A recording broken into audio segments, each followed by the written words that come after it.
Hey guys, welcome back to another episode of Math Unlocked with your host, Mrs. Rhodes-Grierson. Today we're looking at how to find the inverse of a rational function. And what do I mean by the word rational?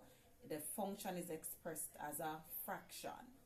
So how do I find its inverse? If you're here, you would have already looked at the video on how to find the inverse of a function. If you have not yet done so, you're going to pause this video, go back and watch how to find the inverse of a simple linear function. Now, we are here to find the inverse of a rational function, and with this type, we have our input in both the numerator and the denominator. So this is where it gets a little bit tricky, so you have to be very focused and involved right now for you to get the process step by step. Alright, so we're starting with step 1. Because inverse means that we're going to be exchanging the x and the y values such that all of the function will be rearranged, all of it. We therefore mean that we need to first inject into the function the y value. Taking note that f of x is y, so I can rewrite the statement to say y is equal to 2x minus 7 divided by x plus 4. Now, I have not changed anything yet. All I have done was to just replace f of x with y. Now, finding the inverse is going to be a process. The process requires 1. Understanding that inverse means to exchange. The first thing I'm going to exchange is my input and my output. So everywhere I see y, I will put x, and everywhere I see x, I will put y. So I'll say x is equal to 2y minus 7 divided by y plus 4. I have exchanged my input and my output. This is not my solution as yet. This is just a step-by-step process of how to get to the inverse, right? So we're now here. I now need to, 1, if I have exchanged the input and the output, in this process, I need to make back y the subject. I'm now going to make, so I've exchanged input and output. Now I need to make y the subject.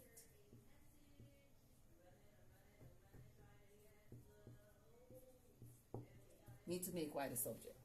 Now, in order to make y the subject of the statement, so we need to make y the subject of the statement. Now, what we need to remember is how to transpose an expression, or to transpose an equation in order to make any variable the subject of that equation. Alright, so come with me along this journey now. Come with me. So we would have exchanged the input and the output. We have x as the output and we have y as the input. Now we want to make y the subject of the statement.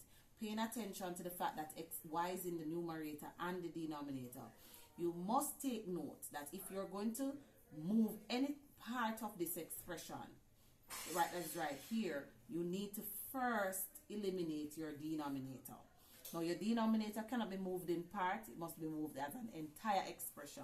So, if I want to remove y minus 4, I have to multiply, because this is a division bar. So, I was dividing by y minus 4. So, I'd have to multiply by y plus 4, the entire expression, in order to cancel it from here.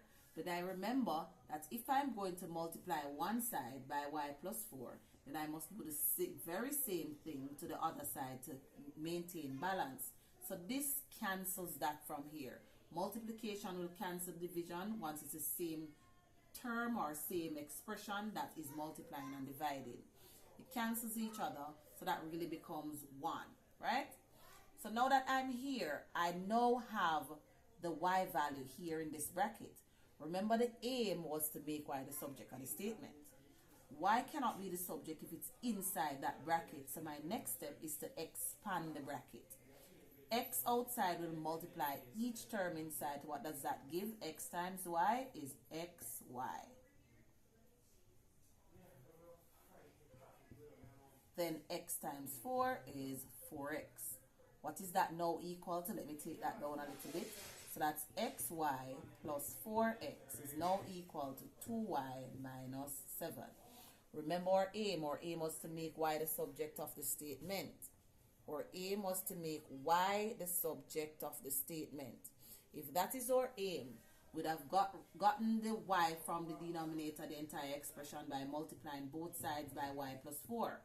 Now I expanded the bracket to get y outside of the bracket. Now y is no longer inside the bracket, but y is on two different sides of the equation. If we want to get y to be the subject, I must group the terms with y. So I'm going to subtract it from this side, so it will go over to its counterpart on that side. But whatever I do to one side of the equation, I will do to the other side. So I got the y's together. What do I now have? I now have xy minus 2y plus 4x is equal to a negative 7. Pay attention, I didn't move the minus 7, so it remains as negative 7 there. Didn't move it, so it remains as negative 7. The minus 7 here, I didn't move it, so it remains as negative 7. Now, these two terms have y, but this does not, so I don't want this one over this side, so I can subtract it. And I need to remember that I do it to both sides. So I'm subtracting it from both sides in order to get the terms with y on one side by themselves. My goal is to make y the subject. Now I have the two terms with y. What do I have? I have xy minus 2y is equal to negative 7 minus 4x. I've not yet met my goal because I need y to be by itself. The two terms have y on them, but the two terms are not exactly alike. Now we go back to the idea of factorization. I need to get y off both of them such that y can be by itself, and to do that, I need to factor out the y.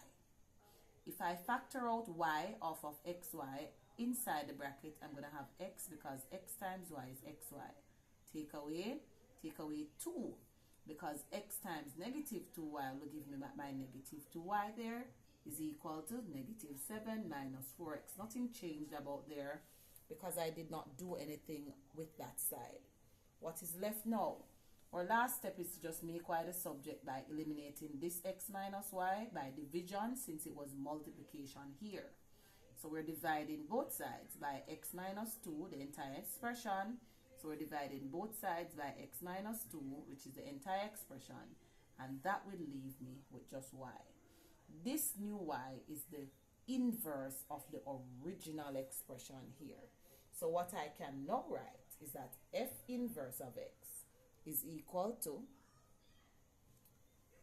negative 7 minus 4x divided by x minus 2. I have completed the inverse process when I know that y is by itself after I would have originally exchanged the positions of x and y.